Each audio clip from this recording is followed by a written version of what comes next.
وعد. يلا نقرأ قصيدة حتى نروح الفاصل. بما أنه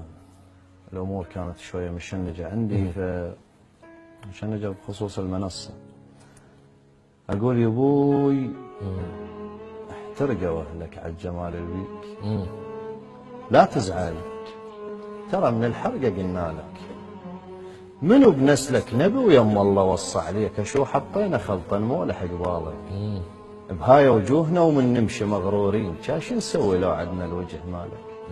يا من حتى بمشيتك انت ما تحس بيك، ثقلك على الارض كان خفة خيالك،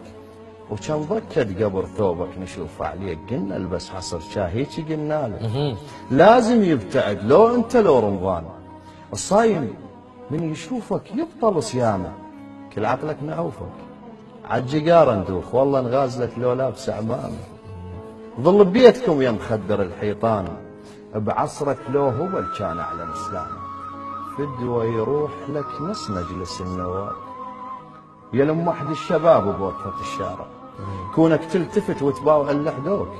اكثر من صلاة العيد بالجامع،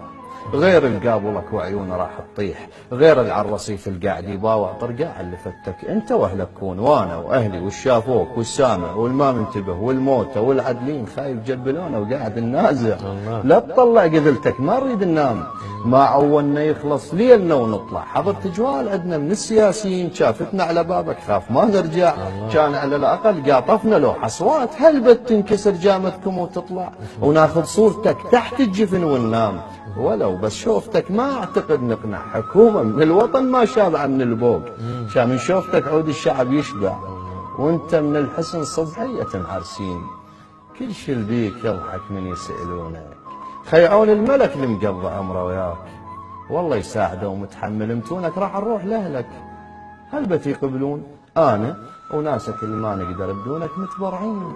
عندك نشتغل عمال نفتح ساعتك نفرك لك عيونك، لو عصتنا الشفايف لا تروح بعيد، بس كلمة صباح الخير وشلون. الله صح لسانك، صح لسانك يا حبيبي.